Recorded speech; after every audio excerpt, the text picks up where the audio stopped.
It's like Athens was built out of charcoal.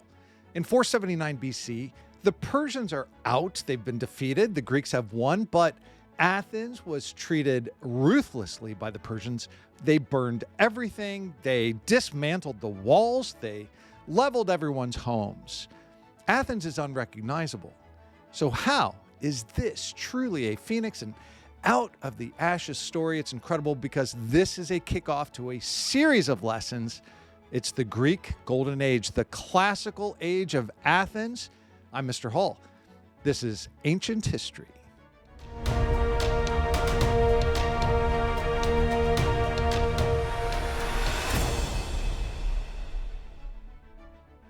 Welcome to Classical Kingdoms, where timeless stories reveal truth and wisdom for your journey.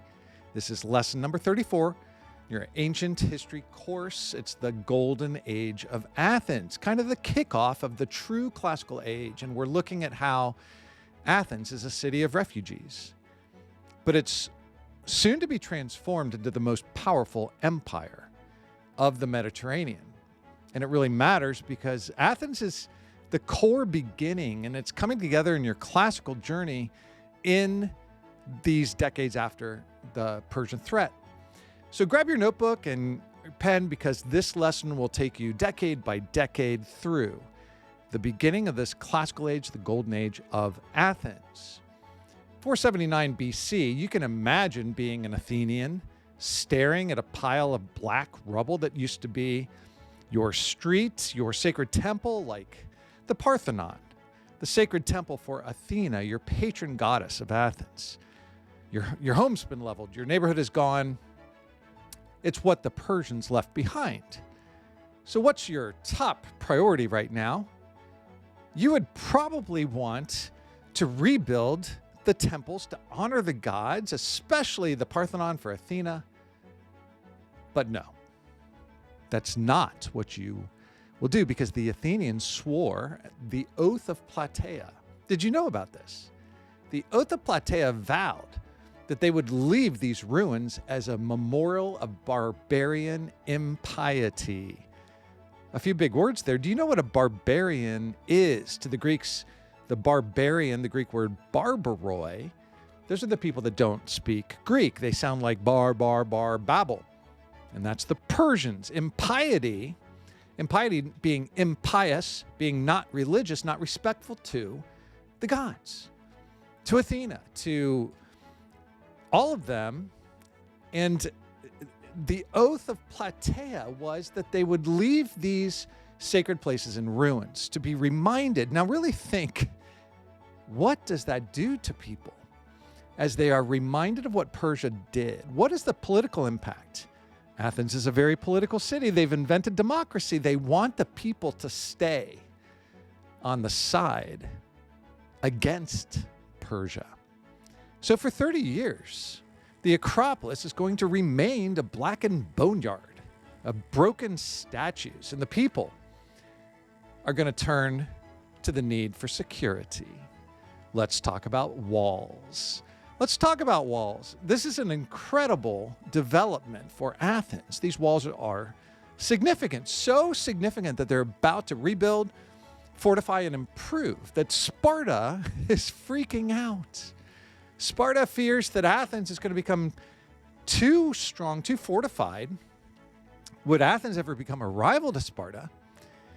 Well, the leader Themistocles goes to Sparta to try to deal with this situation like a diplomat, an envoy. What is a diplomat or an envoy?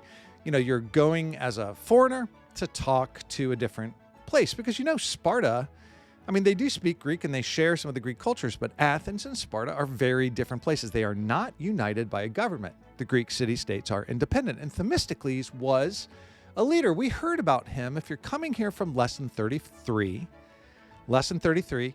those Persian wars included the Battle of Salamis, and Themistocles was the one who said that Delphi's prophecy to trust the wall of wood, was a wall of ships. And Themistocles was the leader who convinced people in this democratic government of Athens to pay for ships. So Themistocles is a leader. He has an interesting story, an interesting parallel to leaders of our time. But Themistocles is on a mission in Sparta. And he's actually doing this while the Athenians are rebuilding with rubble. They are frantically putting walls together with the broken chunks of what was left of their city. They're doing this in a rush. They know that there's an eye on them from Sparta. So what do you think Themistocles is doing in Sparta right now? He's stalling. He's stalling them out and trying to say, whatever to delay this process. Now, the truth is going to come out eventually. And there'll even be some envoys from Sparta that go up there and they try to stop this, and they're taken hostage, and then there has to be a hostage exchange to get Themistocles back, but the walls are too tall. By the time everything comes out, you can't tear down these walls, so mission accomplished. And it's only 478 BC. Athens is safe on land with these walls, but the sea, Athens totally relies on this port. I love these old maps that show Piraeus. And I was especially excited looking down from the high points from Athens and looking down these straight streets that you can still see where these ancient walls were and what the roads were like to get to the ports. But as neat as that was, and I'm excited about that, to the ancient Athenians, this is the only way to get grain, right? The value of Athens and Greece is with the olives. It's with a lot of growing, but it's not with big fields of grain. That's Egypt. That's the Black Sea, and we've got to ship that in. We need the port city. We need Piraeus. So Pericles, a new leader, often you'll hear this called the age of Pericles. So as Pericles grows into this leadership position, people like Hippodamus of Miletus is hired in to do some urban planning. The Greeks are known, and later Alexander the Great will be known for grid plans on cities. And you see the evidence of that. We're recognizing that Athens knows the importance of this port and organizing a well-planned city. So this is the invention of wide avenues, intersecting at right angles. It's not the way Athens is, the old city, but it is the way the port is organized. And then these walls that are going to protect the pathway from Athens down to the port. This grid plan is so effective. You can still see traces, like I said. It's really exciting with some of the shots and views that I had looking down. But you can see these long walls. Look at the map. You see they had these walls, and inside the walls are, secondary walls. You're protected. Like, this is a safe path for shipping, for these ships to bring their grain. And Athens expected that you would only trade grain through Athens, through this port city. At different times, you weren't allowed to take grain to other cities. It had to go through Athens. So these are all ways to develop strength. It's all helping Athens. This is a way to come out of the ruins. It sounds like things are going well. It sounds like Sparta was concerned with a just cause. And Themistocles deserves some credit. And the city planners. Where do we go next? How about let's form a league? Let's form a league of city-states. Don't say country.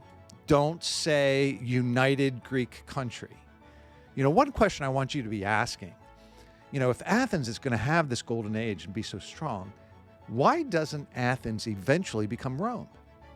Why does Rome become Rome instead of Athens becoming Rome? So put that as a long-range question. Because this next segment about the Delian League, Athens forms a league of all these city-states that had to deal with the Persian threat and were benefited by the ships that Themistocles and Athens was creating. They were in charge of this, so they form a league, the Delian League, named after the island of Delos. where the treasury will be if everyone chips in money. Now, this happens after the walls are done. Why do you think that matters? Think for a second. Athens has completed all these walls. Not all the long walls to the port, but their own walls. But they're in the process of building this. The answer is they're showing strength, signs of strength. And so they want Athens to be the leader of the League, the Delian League, from the sacred island of Delos. Allies are the Greek city-states from all over, the ones that are glad to see Persia gone. And the allies swore to have the same friends, the same enemies, Persia, and they sank iron into the sea to seal that pact. It's like a sacred pact on a sacred island, the island of Delos. What could possibly go wrong? Well, there were a lot of city-states that did not want to fight. They didn't want to build ships or they were willing to pay. Let's just leave it at that. That smaller city-states paid cash. How much would it cost? It would cost 460 talents of silver to be a member of this league. Well, what's a talent? 1 talent of silver is enough money to pay for a ship for an entire month. One ship would have hundreds of rowers on it. So we're talking warships. These are triremes. The Greeks Athens has the best triremes, and it's named tri because it has 3 layers on each side. And each one of these guys gets paid a drachma a day, and that will total a talent per month to run one of these ships.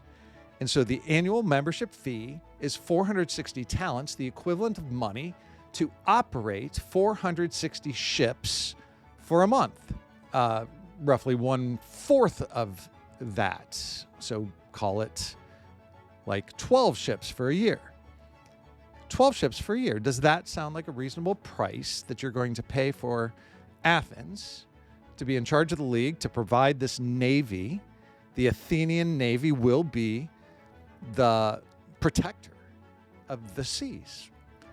Okay, I don't know your opinion. You can leave it in the comments. Click the like button if you like the idea that your city-state would basically pay for 12 ships in the Navy, actually a little less than 12 ships that would function for a year, and that's the annual fee. Is that a reasonable price? Athens is now officially the armed warrior on the sea, and they have a funding mechanism. But then, little problem with the island of Naxos. Remember, Naxos was first hit by the Persians. This was covered way back in lesson 32.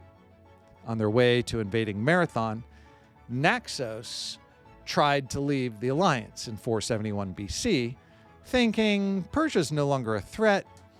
We're not interested in paying so much money and having such a navy. What does Athens do? They lay siege. They force Naxos to rejoin once again.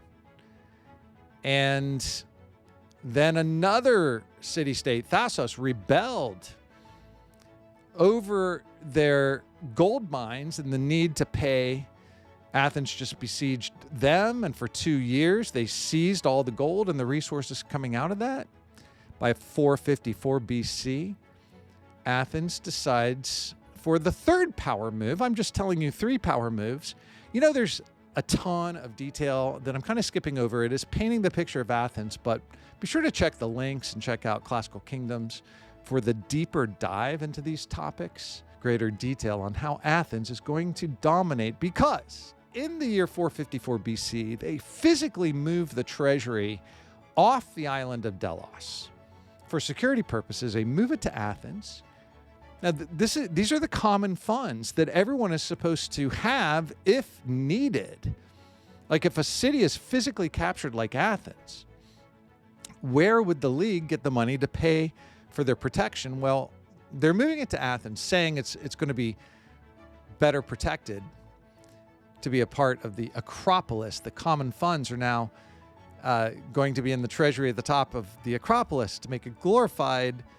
We also need more glorification of the buildings. Is this helping to make you an expert on imperial power and how Athens has developed this? As we've covered a few decades so far. At what point do you believe this alliance has crossed the line and Athens is throwing its weight around? Well, let's move further into, let's call it the engine of dominance. Athens has a strong economy. I see that they have strong influence with so many Greek city-states. The Delian League is quite a success, but what about the Athenian economy? This might explain a lot to you. Before I tell you what it is, this has been mentioned in other lessons. Do you know what the main source of money was for Athens in sustaining this power? They have the famous silver mines of Laurion. Not far out of Athens, the silver mines of Laurion have an incredible vein of silver that is producing 1,000 talents. 1,000 talents of silver per year. That is just pure money for them. Now, it takes 20,000 slaves to dig it out and bring out the best silver. And if you've seen coins like this before, going back to lesson 20 and what money meant, the drachma. And now they've got this bigger, this is bigger than a drachma, the tetradrachma or the tetrach, the tetrum. Sometimes it's pronounced tetrum, tetradrachm. This is like a silver dollar. So it's like not quite an ounce of silver to us, but it is becoming the most popular coin everywhere. Well, what does that mean when Athens money is becoming the most popular thing? It's got nice silver. It's maybe 16 grams, and that's bigger than the normal drachma, which is bigger than the normal shekel, and it's everywhere because trade is huge. And one drachma pays a daily wage, a typical laborer's wage, like I already mentioned. Now, if you like the sound of that, this is money coming out of the ground. They've got to mint it. Don't mess with success. But Athens has to just push it a little further on this engine of domination, the Coinage decree. The Coinage decree, it ordered that all the allies, the members of the Delian League, they stop minting their own money. And everyone had to turn their local coins, melt them down, and remint them with the Athenian owl, the tetradrachm. Why? Why would you do that? I mean, you have to, but how is that a power move for Athens? How is that going to help them? They're really forcing that the Athenian owl is going to show up everywhere. It's going to be a trusted, even more trusted. It's going to be the Athenian weights and measures. It's going to be the amounts. Click them together again, because if you haven't touched real silver dollars, it's very special. And now Athens weights and measures will become the standard currency, the trusted currency all over the Aegean Sea. Let's not have a big economic lesson now, but does it sound like Athens is becoming the reserve currency of the Aegean world? And Rome isn't a thing yet, so kind of the reserve currency of everybody. Like the way the American dollar is used by so many countries, so many people around the world use the American dollar that are not American, that are not in America, but because of the trust. And so you could debate, you could leave a comment in the chat about Athens' power move to force everyone to put owl money, make these trusted drachma for everybody all over the world. But it's pretty smart, successful, and it's going to help them feed their people. Athens actually has a problem not growing enough grain and making sure that the trade comes through Athens, that everything that the Athenians need to eat is going to come in and out of Athens. Pericles will say that the fruits of the whole earth flow in upon Athens, in upon us. So that is helping to make you an economics expert. If you don't dip back to lesson 20, pick up more economics as we go through Classical Kingdoms lessons. Did that sound a little bit like reserve currency, the American dollar? By the way, I still have 1,000 drachma bill from This is from when I was in college, went to Athens, went to Greece. 1,000 drachmas. They're not worth what they used to be. But the American dollar is very much a reserve currency around the world for many people, many countries that are not America. They still use it. The drachma has been replaced by the euro. But the idea of a silver dollar, of the tetradrachm, or the actual drachma should be about half of one of these. But what do you think about that power move that it's got to be the Athenian drachma with the owl? It's more trusted. It does help trade. It helps, it's a bold move. It works for Athens. It's going to help keep everything flowing through Athens. Athens really does need the grain coming from these other places, from the Black Sea, from Egypt, and it is bringing trade to Athens, and it works. This is one reason why we're having a golden age for Athens, why Athens is so strong and so good. But leave a comment in the chats. Do you feel like Athens is pushing it? What do you think about reserve currencies? What do you think about that particular move with the currency and with the economics? It does work for Athens. But remember democracy. These are a lot of power moves, but they're essentially still being driven by the democratic government of Athens. It is still a machinery of equality, that equal power, like everyone has the one vote. And with the silver flowing the way it is, the economy so strong, the navy ruling the seas, the common people actually had a lot of power and authority. More so than the old aristocracy. What is the old aristocracy? The old ruling class. You got to now go back many lessons, hundreds of years in Athens history when there was a class of ruling families. Any remnants of that are found in what's called the Areopagus. That is a body of the Athenian government. Have you heard the word Areopagus? Or Mars Hill is what it's called. It's where the old guys over 60 used to go to serve as government leaders, and they had a certain extra amount of power. In 462 BC, there was a democratic leader named Ephialtes, who kind of launched a radical coup as a demos, as a person of the democracy. He stripped out the Areopagus of its powers through the assembly. He gave it to the assembly, gave the power to the assembly and the people's courts. That's a very democratic move. How do you think the Areopagus, the old aristocracy, liked it? Well, Ephialtes gets assassinated. By the way, it's not the same Ephialtes as was mentioned in the Battle of Thermopylae story. But he's gone. And we think it was angry oligarchs, angry old men who were losing their political authority. But his reforms survived. And guess who does it? I mentioned him earlier as a up-and-coming leader, as an assistant to other democratic leaders, Pericles. Pericles comes out now by 461 BC as the leader. Pericles. Now, if this is a democratic Athens, we're not so concerned with just Pericles. We're just as concerned with that poor farmer or the rower. And as an example, one of the reforms that's coming along, Pericles ensures that those poor farmers, the poorest paid rowers, are going to get some payment when they serve in the democratic government. How would they do that? They would go to the jury. They would participate in the bully. They're going to get paid 2 obols or 4 obols, which is less than a drachma, but not by much. And it's a nice way to show that Athens respects democracy to the point that if you're leaving your normal job, you're still going to get something, but the balance will be paid with your duty, your loyalty to Athens, your participation in democracy. Do you see a virtue here? Pericles is redefining excellence. He's redefining the word erate.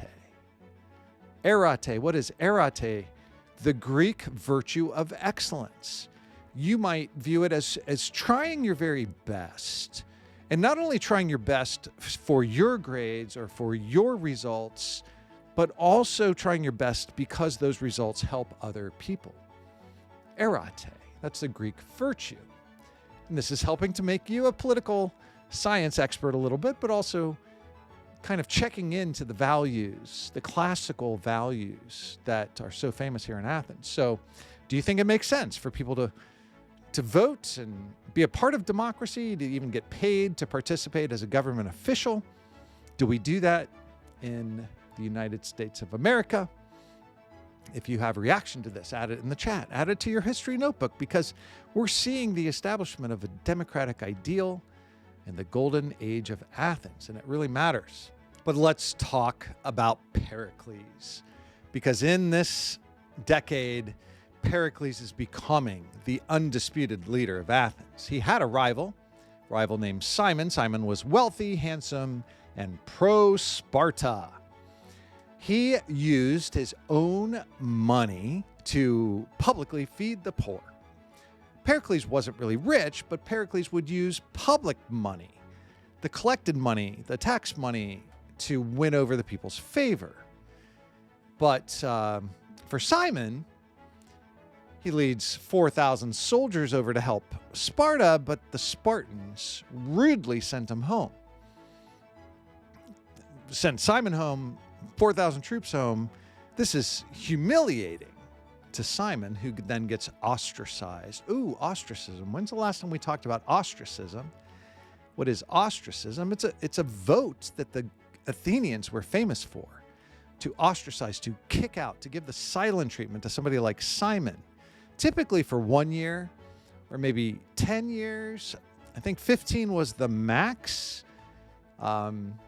I should talk about Themistocles getting ostracized as well. Like, they would do this to their heroes all the time as a way for checking and balancing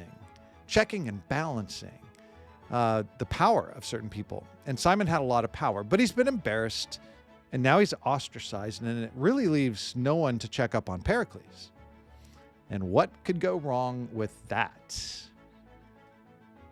Thucydides, not the historian Thucydides, but another political leader, attacks Pericles for spending so much money on public buildings, public works. You know what the next lesson's going to be, or do you? Lesson 35 coming. We're in kind of a series of these golden things that Athens is doing. The Parthenon is Pericles' pet project, and he's using money that he's getting from the Delian League, public money. And Thucydides is attacking Pericles for spending the allies' money, gilding the city. This is what he said: gilding the city like a harlot. Ouch. Gilding, fake gold on the city. What's a gild? It's like making the city look cheap while you're trying to make it look rich. And he's arguing it's disgraceful to use defense funds for temples. The Parthenon is for Athena. Athena is the patron goddess. Athena Parthenos. Parthenos, she's the virgin goddess protecting Athens, goddess of wisdom and victory in battle. And she gave the olive tree. Don't we need a special temple for her to protect the money, to protect the city that's now leading this league? Well, but Thucydides is not having it. And in this democratic society, they vote, guess what? Ostracism. He gets ostracized, and Pericles, once again, is unchecked and begins his massive building program. And as a leadership expert, you can see Pericles must be doing something right. He's a brilliant statesman. He's a great orator. I don't think we said that earlier. He can give an incredible speech. Is he taking it too far? Well, in one of his famous speeches, it comes later. We'll touch more on Pericles because his career lasts a very long time, but he calls Athens the school of Greece, the school of Hellas, the Greeks, that culture starts here in Athens, that these decades that he's been leading Athens as a phoenix rising from the ashes, quite literally, after the Persians. You know, this is Pericles has a right to say that Athens is now the school of Greece, and he's spending hundreds of talents, maybe more, like the cost of multiple ships in the Navy to build this beautiful statue, like just the statue of Athena out of gold and ivory. It cost 469 talents. And it's incredible, and everybody would see it, and it would cause unity, and it would cause security. People would feel strong and safe with Athens in charge of the league's money. Even the gold plates inside were 40 talents each and could be removed and protected. It's like a bank vault, if you think of it that way. The art is not just religious. Do you know what I'm going to say next? What is the art doing for everybody? And it's kind of the same thing what we said earlier about leaving the temples burned, leave the charcoal, the building made of charcoal. It's propaganda. It's a reminder. It's showing people what they could believe in.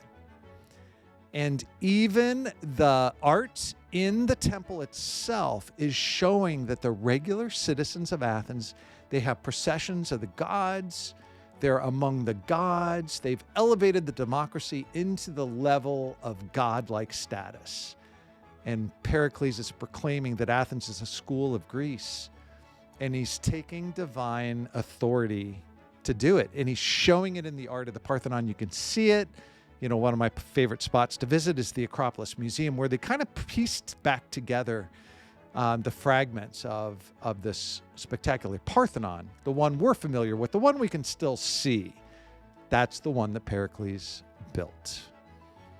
And Pericles has definitely left his mark with his famous speeches, with his incredible Parthenon building. But most importantly, the decades of success that we look to and we say that is the golden age of Athens. This is the core foundation of the classical age. The classical age was bright. It was technically only a few decades, but it establishes the model, the light for what's coming next in civilizations. We have more to cover in some upcoming lessons. This is a series that will show more about Greek classical culture that is called classical because it's still around today. Pericles has a successful career. It lasts for decades. It doesn't end so well. We'll cover details in other lessons, but what is so strong, the classical truth of a phoenix rising from the ashes, and that's truly what Athens has done, and then established a golden age and a classical foundation that still resonates with us today, the human pursuit of truth and beauty. And we can see it in the Parthenon, but we will see it in so many other gifts that the Athenians have given to us. So thank you for taking the time to learn something that matters through all of history, which includes your history, some classical truth for your journey. Because kingdoms rise and fall, power fades, but virtue endures.